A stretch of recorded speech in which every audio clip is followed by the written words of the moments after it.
Who was Anthony Sowell? Okay, so Anthony Sowell was born he was born Anthony Edward Sowell, and he was born August 19th, 1959, and he died February 8th, 2021.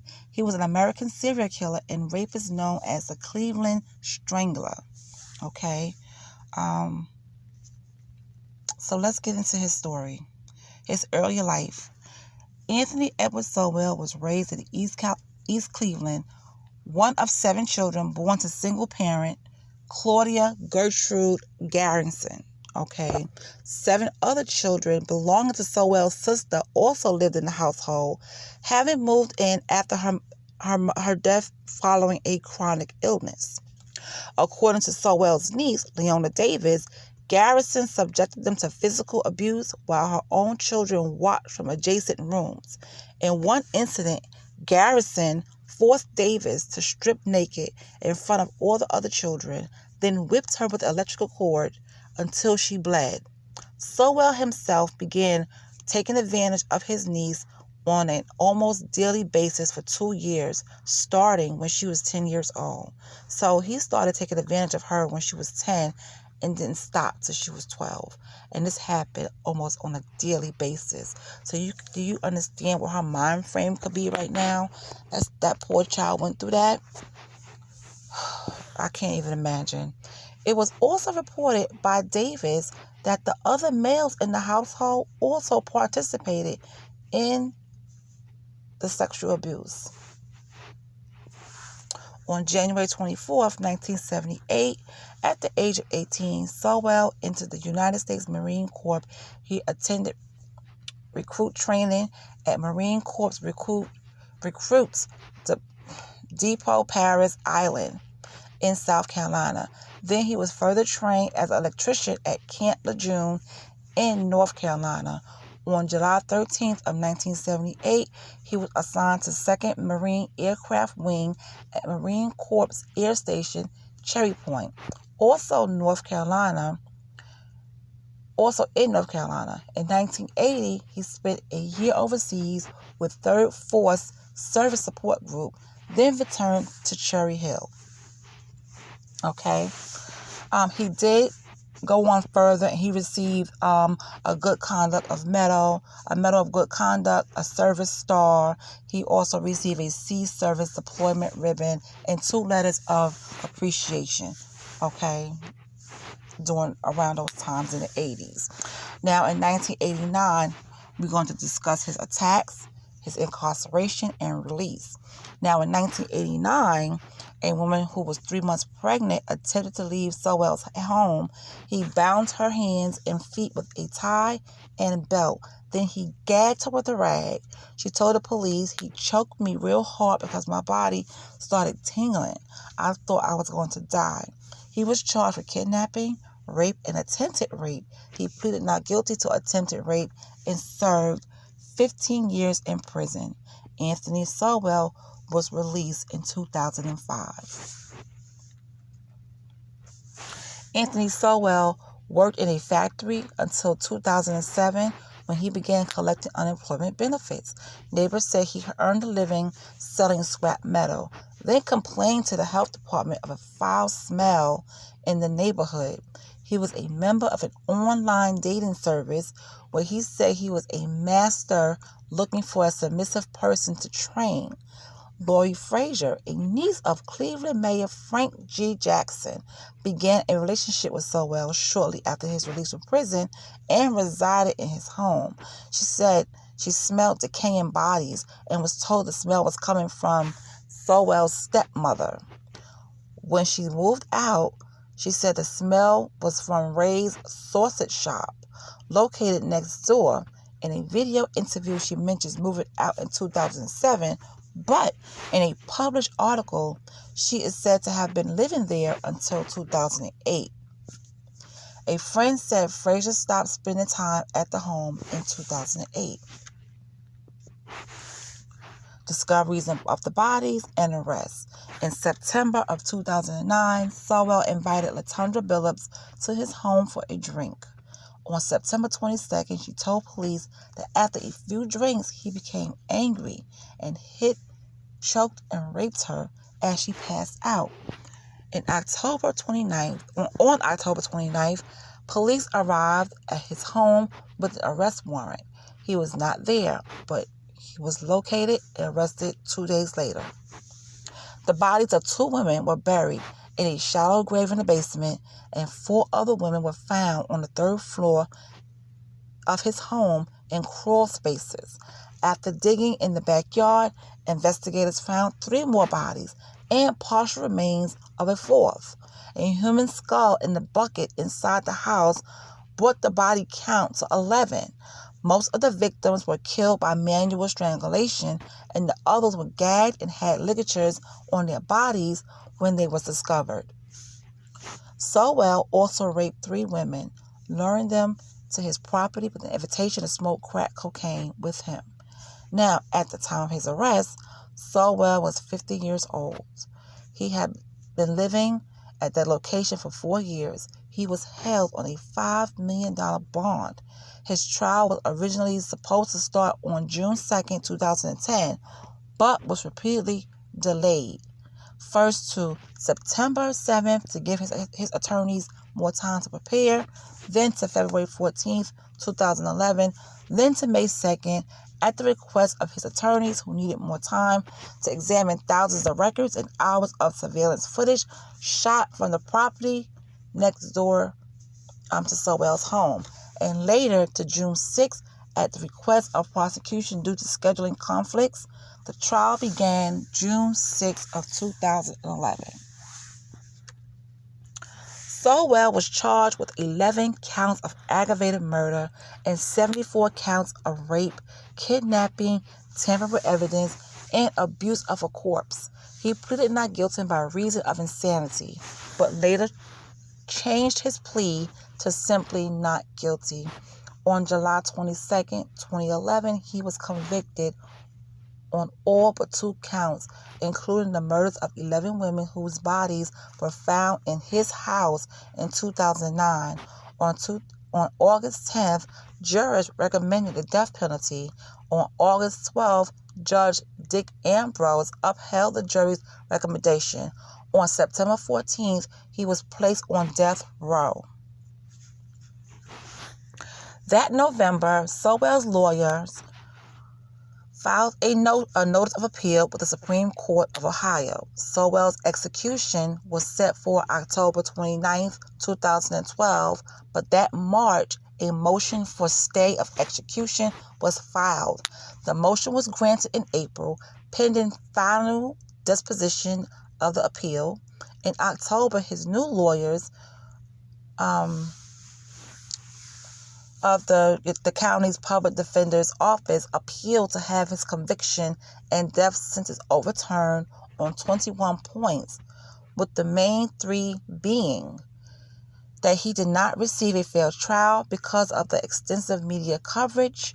The media attention was overwhelming, generating thousands of news stories, and local coverage was both frenzied and sustained. That the courtroom had been closed to the public during an hearing and while the jury was picked, and that he had received lousy legal representation. Sowell's trial's attorneys had their client plead guilty to killing the women and then focus their efforts on preventing Sowell from getting the death penalty.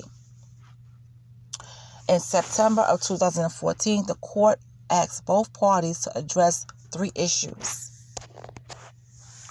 On April 5th, 2016, the Ohio Supreme Court heard arguments from Sowell's appealing attorneys, and the DA representing the state of Ohio regarding the merits of the closed pretrial suppression hearing prior to trial and the defendant's right to a fair trial and public trial.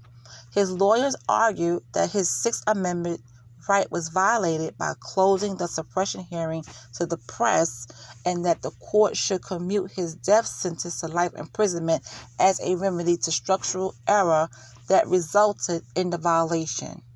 They also argued that the council had made errors and urged the Ohio Supreme Court to send the case back for a retrial.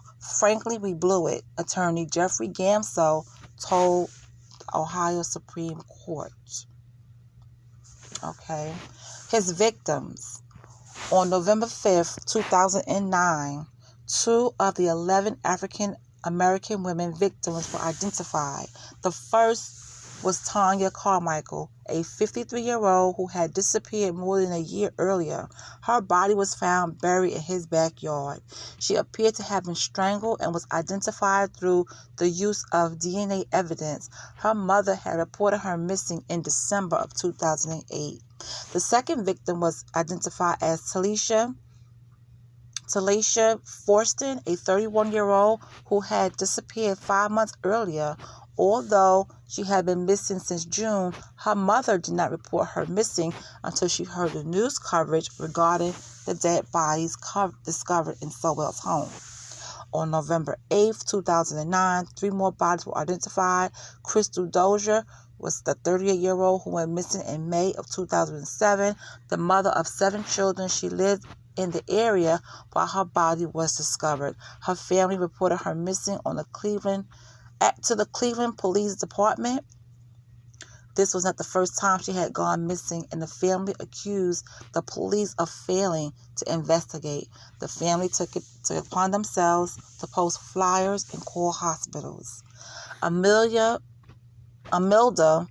Amy Hunter was 47, a beautician and mother of 3.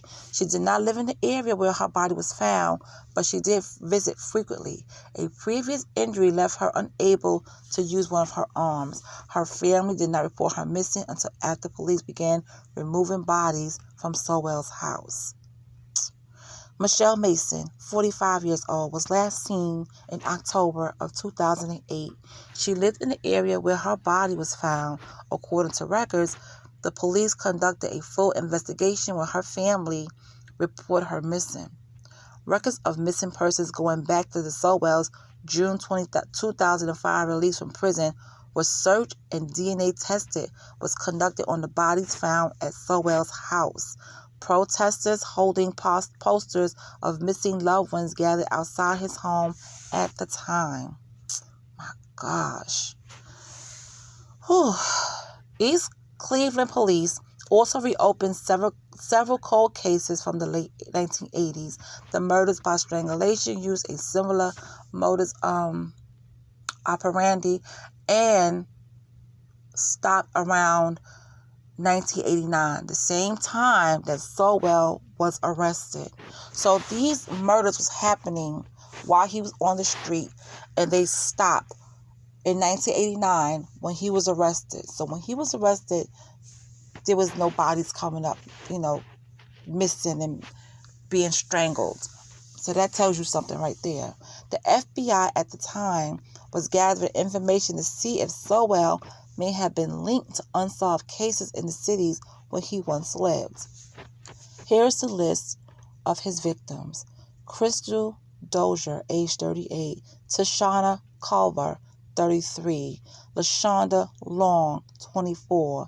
Tanya Carmichael, 53. Michelle Mason, 45. Kim Yvette Smith, 44. Nancy Combs, 44. Imelda Hunter, 47. Janice Webb, 48.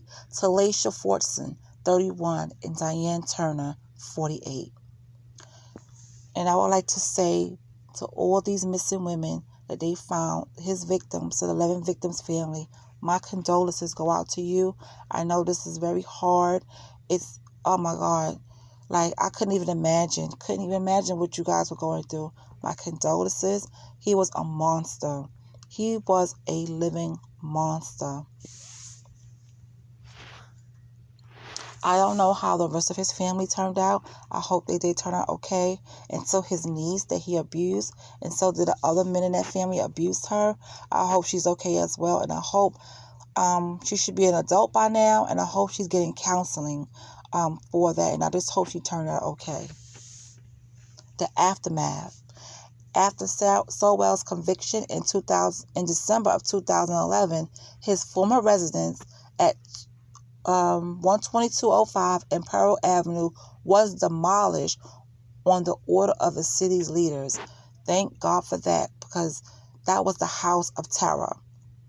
He was known as the Cleveland Strangler, and that house that he lived in was the House of Horrors. The House of Horrors. He was incarcerated.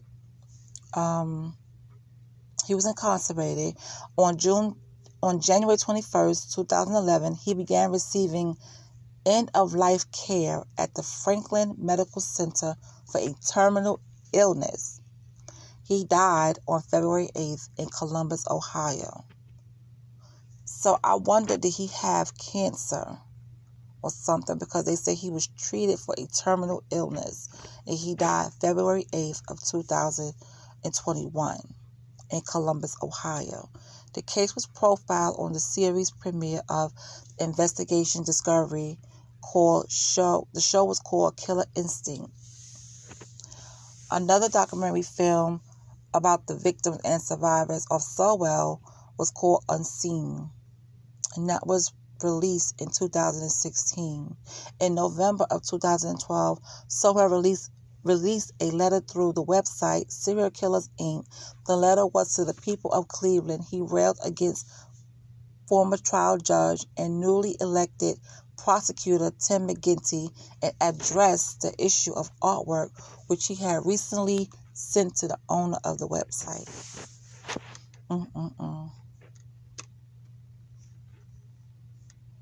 He was a monster. He was a disgrace.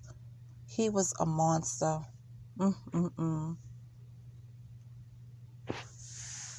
So I also found out they are calling, there's a memorial place they are going to call the Garden of 11 Angels. They had the groundbreaking, and these are the victims of Anthony Sowell. Okay, so the groundbreaking is a memorial tribute to the 11 women murdered at the site on Imperial Avenue by convicted serial killer Anthony Sowell. And that's really nice that the community has got together and the city are putting together a memorial site for them. Because, you know, the way they died by his hands. Some women left behind 3 children, 4 children, 7 children, you know, and he just took people away from their families. He did not care. He did not care. So the project is fully funded and expected to be completed by this fall, which I would love to see.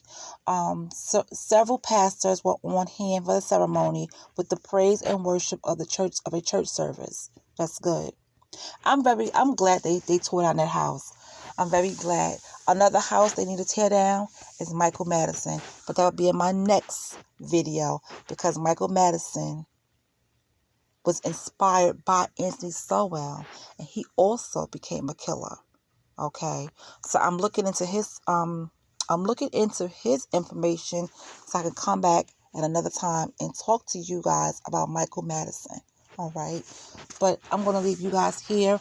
I am so happy they are doing something for the 11 women that were taken by his hands and murdered.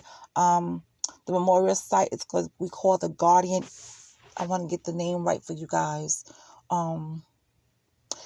Garden of 11 Angels. That's a beautiful name for a garden. Garden of 11 Angels. And they broke ground. It showed in the news that they broke ground for it. And it should be complete by this fall. And I hope it will be. You know, that's a beautiful thing to do for those 11 women who are now angels. All right, you guys, that's all I have right now. If you know about this story, please leave me a comment down below. And like I said before, I send my love and condolences to all 11 of the victims' family and their children, because those women did not deserve that. They did not deserve that. Take care.